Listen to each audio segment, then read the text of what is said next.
Dans cette vidéo, je te partage un workflow qui permet de matcher toutes tes factures de ta boîte mail directement sur Conto, et ça de manière proactive, car il va pouvoir même prendre des screenshots de la facture si elle n'est pas disponible en pièce jointe. Si tu es une entreprise et que tu souhaites implémenter de l'automatisation ou même des agents IA, je t'invite à prendre un rendez-vous dans la description.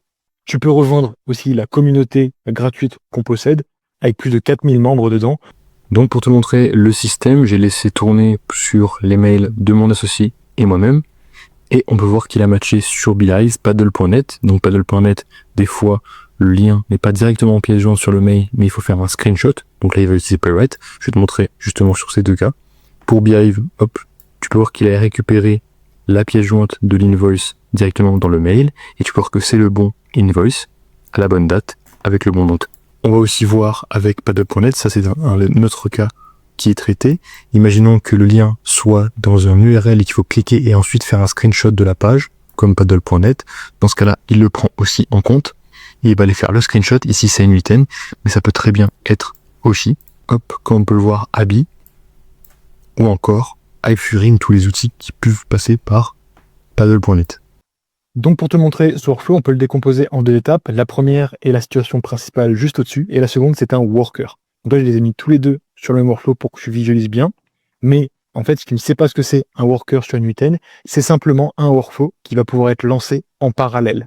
Et le fait qu'on puisse le lancer en parallèle permet notamment la rapidité d'exécution des workflows. Donc on peut paralléliser plusieurs workflows en même temps.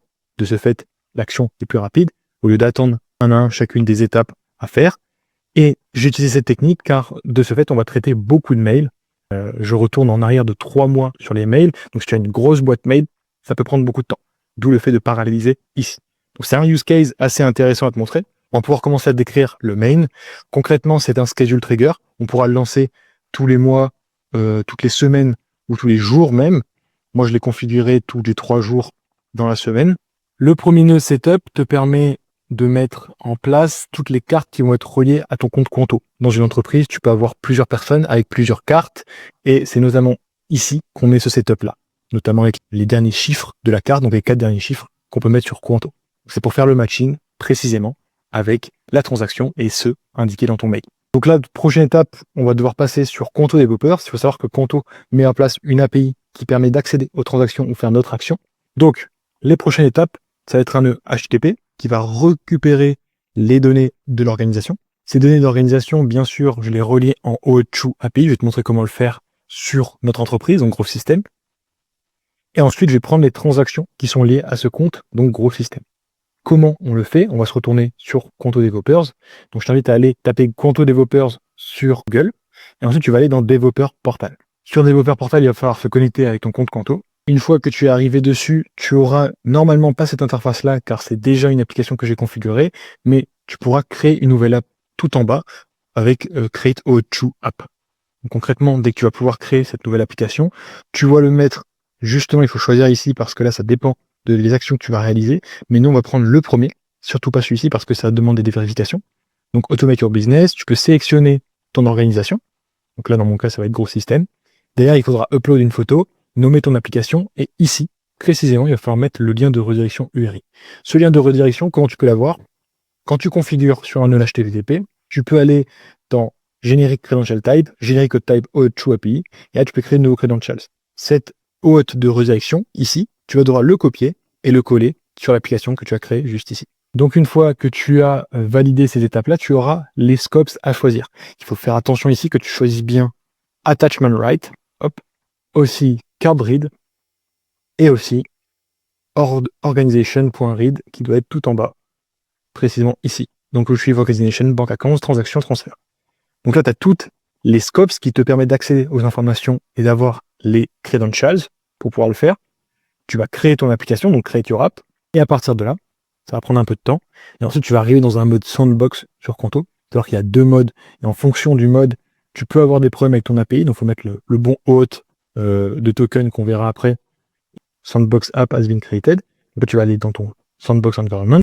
Tu vois qu'en haut à gauche, il y a le logo que tu as mis en setup, et tu es dans l'environnement Sandbox. Pour l'environnement Sandbox, tu as un ID et un secret. Ces ID et secret, tu vas pouvoir les mettre précisément ici. Donc ID et secret. Et là, tu vas mettre un authorization URL et un access token URL. En fonction du mode sandbox, si tu es dans le mode sandbox, il faudra mettre plus ou moins le même URL. Donc ici, hop, on va close et on va ouvrir l'autre. Donc concrètement, ce qui va changer, c'est bien sûr le nom. Tu vas rajouter sandbox ici. Je t'invite à regarder la documentation pour valider ce lien d'autorisation et de access token URL. Si tu as un doute, tu peux aussi demander à GPT. Mais si tu passes dans un environnement donc de production après, je vais te montrer comment on le fait. Hop. Donc là, tu vois que tu as un mode sandbox et production. En mode production, tu peux release ton app. Donc une fois que tu as release ton app, tu vas devoir utiliser ces URL précisément avec ton client ID et ton client secret. Ensuite, en bas, tu vois bien qu'il y a les scopes que tu as définis au préalable avant sur Conto, sur ton application. Donc ça, il faudra les remettre ici. Ils sont accessibles, hop, sur ton application, normalement dans Hop Sandbox, tac. Ils sont disponibles, tac, tac, tac, dans Settings, hop, juste ici. Donc tu copies un à un avec un espace entre eux. Une fois que tu as mis tout ça, je t'invite à upload ton app en sélectionnant toujours les mêmes scopes que tu as créés. Donc là, ça va publier ton app. Et une fois que tu as publié ton app, tu utilises ces URL, hop, tu peux copier-coller. Le client ID et les client secret qui sont écrits normalement en bas à gauche sur ton développeur. Donc là, hop, on va faire get your credentials. Tu vois ici, client ID, client secret, tu copies et colles. Tu mets les scopes, comme je te l'ai dit, donc qui sont définis, hop, à droite, là. Et ensuite, tu mets response type égale code et tu mets aussi body et non pas header, car tu auras un problème. Une fois cette étape faite, tu pourras te connecter et lier ton compte, donc ton entreprise Conto, directement via l'API. Une fois cette étape faite, tu vas pouvoir utiliser ces nœuds et récupérer les transactions. Donc là, tu peux voir qu'il y a deux types de transactions. Ça dépend en fait sur Conto, on peut récupérer les transactions récurrentes et les transactions qui sont one shot, entre guillemets. Donc les regroupe toutes pour pouvoir traiter et mettre le scope, notamment sur des abonnements logiciels. C'est sûr que ça peut être du récurrent et de ce fait, on traite les deux. On les agrège dans une liste. Cette liste-là, on va la renommer, hop, on va prendre Meta et les transactions. Donc on crée une liste de transactions. Ici, c'est juste de la synthèse du formatting. Donc on split toutes les transactions, on rajoute un nœud edit field qui va enlever les valeurs, car quand tu récupères d'ici tous les ID et toutes les informations de transaction, tu n'as pas besoin de toutes celles-là pour faire le matching. Donc moi, je les enlève et je nettoie tout ça. Et ensuite, je les agrège dans une nouvelle liste de transactions.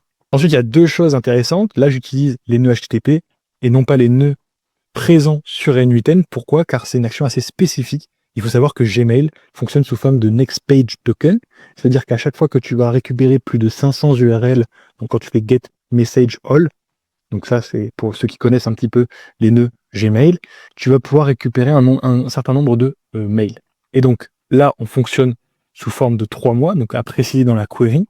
Donc moi, je dois le faire via ce nœud-là, précisément.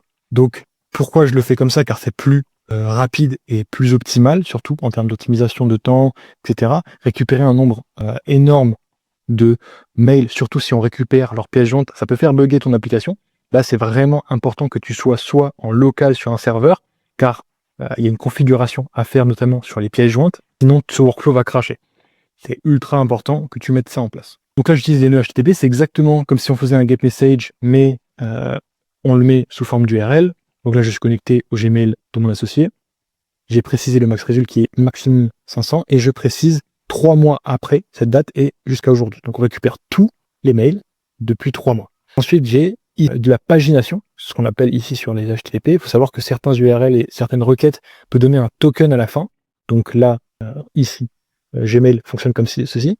Donc tu peux préciser ce next page token pour récupérer par exemple plus de 500 URL après, etc. Donc c'est la manière de récupérer et de paginer pour voir toutes les données. Ensuite, toutes ces données, tous ces mails, on va les splitter, donc on va aller faire les actions sur chacun des mails, et on va faire des batchs, ce qu'on appelle des lots, de 50 URL. Pourquoi 50? Car c'est la valeur la plus optimale, pour pas que Gmail derrière crash, mais aussi qu'on n'ait pas un temps de traitement ultra long. Ensuite, comme je te l'expliquais, on va appeler un autre workflow, donc là c'est notre worker, comme on l'appelle ici, avec les données mail et les transactions associées.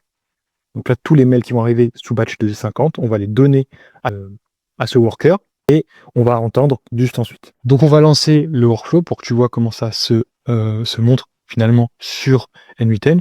Tu peux voir que là, il va récupérer les données d'organisation. Ensuite, toutes les transactions associées au compte. Donc là, je ne vais pas montrer les requêtes dedans, mais on a bien toutes les transactions avec le montant, l'ID lié à la transaction, aussi la carte qui a pris, les last digits qui l'ont pris, donc les 4 chiffres dont je te parlais au départ, qui sont associés à la carte. Et là, j'ai limité le nombre d'URL, mais tu peux voir qu'il y a précisément 5000 emails qui ont été récupérés depuis les 3 derniers mois. Et j'ai mis une limite de 300 pour pouvoir traiter en batch pour te montrer que ça fonctionne bien. Donc là, il traite le workflow et je vais te montrer précisément ce que le worker fait sur le même lot. Donc comme je te l'ai dit, c'est ultra important que tu mettes en place ce système sur ton VPS et que tu ajoutes l'option file system précisément sur tes variables d'environnement. Pourquoi? Car en fait, récupérer beaucoup de mails avec beaucoup de pièces jointes, ce qui est littéralement la plupart des cas dans les entreprises, tu as beaucoup de pièces jointes qui circulent, et le faire sur ton cloud ne fonctionnera pas. Pourquoi? Parce que en fait, NUTN fonctionne sous forme de mémoire. Il faut savoir que chaque nœud va avoir une mémoire et va utiliser la mémoire entre guillemets vive du système. Et si tu mets et tu inclus énormément de pièces jointes, ça peut faire sauter la mémoire et dans ce cas, tu auras une connection lost sur ton cloud. Donc ça va sauter et tu pourras pas lancer le workflow concrètement. Donc ce workflow, c'est exactement celui qu'on a défini ici. Donc là, il est en train de tourner pour que je te montre après les résultats sur Conto. Donc là, c'est ce workflow précisément dedans qu'on a défini avec le mail et les transactions. Il est ici. Bien évidemment, on va splitter la liste des mails, on va récupérer toutes les pièces jointes, etc. Donc là, c'est dans un deuxième temps.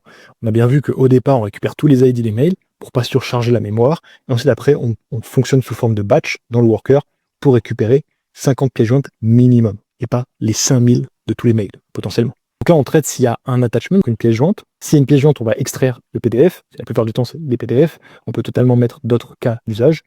Mais là, on récupère l'attachment. Si on n'a pas, dans ce cas-là, on récupère le contenu du mail. Ici, on fait du parsing de données pour que ça soit compréhensible par un LLM. Donc là, je vais t'expliquer un petit peu, mais précisément, on formate tout ça voilà, comme ceci avec des métadonnées, donc message ID, thread ID, data, subject, from, to, size. Pourquoi? Car ça va être compréhensible par l'LM beaucoup plus. On va voir qu'il y a un LM derrière, donc c'est le 4.1 qui va traiter cette information-là du mail, pour pouvoir classifier l'entreprise, le montant, la transaction et les last card digits s'il y en a, ou le lien de reçu s'il y en a. Donc ça, c'est du parsing. Ensuite, le contenu de la facture en fonction de si la facture a été récupérée par extraction PDF ou pas. C'est toujours la même variable. Donc là, c'est un peu sympathique pour nous. On va faire JSON pour texte. Et ensuite, on va prendre la valeur LLM ready qui a été créée par le code juste avant pour pouvoir avoir le formatting derrière et pouvoir le mettre ensuite sur les LLM qu'on verra juste ensuite. Ensuite, j'ai mis un regex. Là, c'est vraiment quelque chose que je t'invite à utiliser souvent dans tes workflows pour limiter le cas d'usage. Imaginons que là, par exemple, on a 5000 mails à traiter. Le code te permet d'analyser de toutes ces factures-là en fonction du texte. S'il y a des regex liés aux factures, un regex, c'est simplement un pattern dans un texte. Et là, il va l'analyser s'il est présent ou pas. Imaginons que tu vas analyser des factures. On va pouvoir le mettre en place dessus pour qu'il analyse que le pattern facture, reçu, bill, billing, subscription. Imagine. C'est ce que j'ai mis en place ici. Donc, ça fait office de filtre, si tu veux. Donc j'ai mis plein de patterns. Un pattern au niveau, un strong signal, comme on l'appelle. Si imaginons qu'il y a un montant plus une facture, là dans ce cas-là, on passe le test obligatoirement. Et j'ai mis aussi des patterns négatifs, c'est-à-dire que ça peut être tout ce qui est newsletter, webinar, upcoming features, etc. Donc c'est pour limiter les cas de faux positifs qu'on pourrait avoir dans un texte. Donc là, ça permet de faire un gros filtrage de mails avant que ça passe directement déjà dans ton LLM. Donc ça permet aussi de limiter le nombre de tokens et limiter l'usage de tes LLM s'ils sont sur tes serveurs, ou même si tu veux limiter le nombre de traitements en parallèle, car ça peut très vite sauter et très vite monter la facture. Sachant qu'avec ce code-là, précisément, j'ai jamais eu de faux positifs, parce que derrière, on a un traitement qui est vraiment précis. C'est-à-dire qu'on fait un premier filtrage avec des regex, ensuite on va passer dans chacun des mails, et derrière, je vais aller classifier ce texte, c'est une facture, ou on peut avoir aussi un abonnement qui ne concerne pas une facture ou qui est renew soon. Imaginons par exemple pour NUTN, on a souvent, après qu'on ait payé le cloud, une notification qu'il va bientôt payer l'abonnement. Donc ça passe dans autre et c'est pas traité. Donc là, on a deuxième barrière de filtrage. Dès qu'il a analysé avec un langage naturel que c'est une facture, on va mettre un agent. Pourquoi je mets un wait juste avant? Parce que des fois, tu peux très vite être dépassé en rate limit si tu traites beaucoup de mails. Pour ça, je mets ici un wait et la plupart du temps, c'est pour ça que je l'ai mis. Ensuite, un deuxième agent qui est un tool calculator, et c'est du GPT 4.1. Bien sûr, sur les deux modèles, j'ai baissé la température au minimum, et pour celui-ci, j'ai mis un format JSON. Pourquoi? Car c'est plus optimal et il va faire une sortie qui va être parsée après, donc c'est pour vraiment valider le modèle. Ça peut être pertinent, il faut savoir que ici, hop, je vais juste te préciser, mais tu peux, sur n'importe quel modèle, mis à part Mistral, je crois, préciser la sortie. Ouais, Mistral n'est pas présent. Tu peux préciser si c'est un JSON ou du texte. Là, dans mon cas, je précise que c'est un JSON pour qu'il formate exactement comme je l'ai mis dans le système. Donc, ce que je fournis, c'est bien sûr les métadonnées extraites, comme on l'a dit, qui ont été parsées juste avant dans le code. Et la facture, c'est soit la facture du texte, soit la facture de la pièce jointe. Mais dans tous les cas, on a aussi le body dans les informations de mail, donc il aura toutes ces données-là regroupées ici pour faire son analyse, qui sera très précis. Ensuite, c'est un système prompt optimisé. Donc là, j'ai précisé le contexte de société, gros système, hop, pour ajouter tech, le SAS qu'on utilise, etc. Donc tu pourras rajouter d'autres, mais l'idée c'est d'avoir le maximum ici pour avoir du contenu sur lequel se baser. Comme tu l'as vu, c'est un prompt assez optimisé, donc pas très grand, mais qui fait le travail. C'est-à-dire qu'il récupère le JSON, récupère la date d'invoice, le total, donc la facture, le montant, en TTC, l'entreprise, émetteur de la facture, et les card last, donc si les 4 derniers chiffres de la carte, s'ils sont présents, et le lien du reçu. Donc avec invoice, receipt, la plupart du temps, ça va être receipt, soit sur Stripe, soit sur paddle.net, et les règles d'intervention. Donc là, c'est vraiment des règles basiques, mais ça permet de filtrer et pour pas qu'il fasse moins d'erreurs et d'hallucinations. Ensuite, on va parser le JSON en texte juste ici, donc JSON.parse et l'output. Ensuite, de cet output, on récupère le mail ID associé à l'extraction qui vient d'être faite, et s'il a un attachment ou pas. Pourquoi c'est important? Car derrière, quand je vais envoyer le justificatif, je vais récupérer du mail et je vais l'envoyer directement sur le bon justificatif avec l'ID associé depuis Canto. J'agrège ces données-là, ensuite je mets un alias d'ICO. Cet alias d'ICO est assez pertinent, on pourra le rajouter donc que ça soit scalable sur les différentes structures que tu peux avoir, que ce soit FreePic. Il faut savoir que l'abonnement, des fois, n'a pas le même nom. Et donc ici, ça permet de faire un deuxième filtrage et de récupérer les informations. Donc là, soit il y a newtenpaddle.net, qu'importe qui va écrire en sortie et que le LLM va analyser, derrière, il y aura un matching avec les alias d'ICO. Donc tu pourras rajouter ce que tu veux, mais là, il n'y en a pas la plupart qui sont déjà bien mis en place. Et ensuite, un edit fields qui te récupère les transactions avec l'account currency. Hop, j'ai mal écrit. Pourquoi l'account currency? Car le smatcher, ici, te permet de faire le matching sur donc local, c'est la facture émise. Imaginons que c'est une entreprise aux US, il y aura un montant en USD et la transaction sera en euros parce que ton compte est en euros. Concrètement, c'est ici ça intervient sur le matcher. Et le matcher va se baser sur 3 paramètres clairs qui ont été définis en fonction de toutes les factures qui sont associées. Donc là, il va passer dans chacune des factures analysées par l'IA sur le mail et il va aller dans toutes les transactions et associer et faire un score sur la date. Donc s'il est plus ou moins proche de la date à 5 jours près. Donc, bien sûr, plus il est large, plus il est loin, moins il aura de points. Et ensuite, je mets un threshold, c'est-à-dire une limite à ne pas dépasser. Imaginons que le score est inférieur à 0,65 dans notre code. Dans ce cas-là, il ne va pas passer les tests et il va être tout de suite sortir en do operation, do nothing. Donc ça ne sera pas validé comme facture. Là, c'est vraiment un matcher très précis qui se base sur la date, sur l'entreprise, mais aussi sur le montant, ces 3 critères, mais aussi sur les card last 4 s'il en a. Donc les 4 chiffres à la fin. On a aussi un combo parce qu'on va, dans un premier temps, juste ici, normaliser toutes ces informations-là, en se basant aussi sur l'alias d'ICO au-dessus. Et il va enlever et normaliser s'il trouve des mots comme FreePic Premium arrobase, il va normaliser ça en FreePic. Donc c'est ultra intéressant ici, car ça nous permet d'avoir un matching qui est précis sur la facture en fonction de la transaction, et même si l'LLM derrière extrait mal, entre guillemets, il pourra quand même faire le matching et il sera quand même précis. Ensuite, à partir de là, j'épargne les détails, mais on fait du formatting des transactions, donc transaction ID, nom, amount, local amount, et à partir de là, on fait le matching, et s'il y a bien un match, donc ça remonte toutes les factures qui ont un match, et il aura un choix entre 3 nœuds. Imaginons que vous ayez récupéré un lien. Dans ce cas-là, on va tester et aller sur ce lien-là. Imaginons pour une facture paddle.net. Il va aller sur cette facture, et s'il y a besoin d'un screenshot, dans ce cas-là, il va faire un screenshot avec Playwright. Playwright est un nœud communautaire, donc c'est pour ça qu'on a besoin de l'instance NUTN sur ton VPS, qu'on soit Hostinger ou même derrière des serveurs que tu pourrais avoir en local. C'est important d'installer ce nœud. Comment tu vas installer ce nœud? Hop, dans Settings, tu peux avoir Community Nodes ici, et tu vas taper exactement NUTN Nodes Playwright, installe, hop, tu mets le nom ici, I understand the risk, et installe.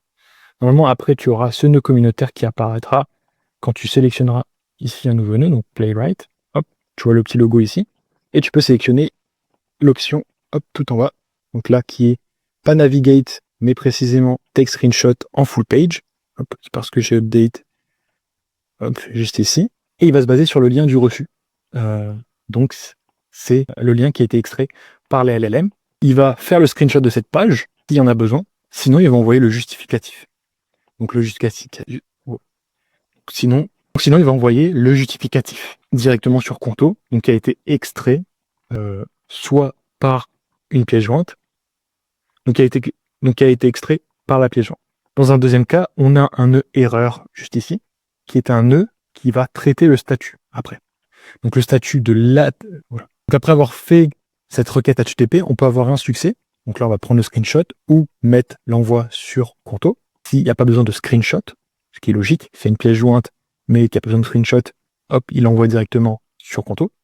Mais s'il y a une erreur, alors il vérifie le statut de l'erreur. 403 veut dire que on n'a pas accès à la page, que ce soit Uber avec une connexion Google obligatoire, ou mid-journée, ou peu importe. Dans ce cas-là, si c'est vrai, on teste quand même d'envoyer le justificatif en pièce jointe. Sinon, on envoie une erreur en message qui me sera parvenu, ou qui te sera parvenu, comme ça tu sais que tu dois traiter celle-ci de manière manuelle, entre guillemets. Maintenant, s'il y a une pièce jointe, tu vas directement récupérer à partir du mail ID la pièce jointe de Download Attachments, et tu envoies ce justificatif. Si par exemple il y a deux pièces, donc s'il y a Attachment 1, c'est-à-dire qu'il y a une deuxième pièce jointe, soit le reçu, soit la facture, alors dans ce cas-là, il va aussi l'envoyer à la bonne transaction liée sur Conto. Voilà un peu comment ça fonctionne. Et bien sûr, on a un nœud fallback si aucun des deux cas est ici. Et dans ce cas-là, il ne fait rien et il attend 5 secondes et il repasse à la prochaine facture, etc. Voilà un peu comment le worker et le système fonctionnent aujourd'hui.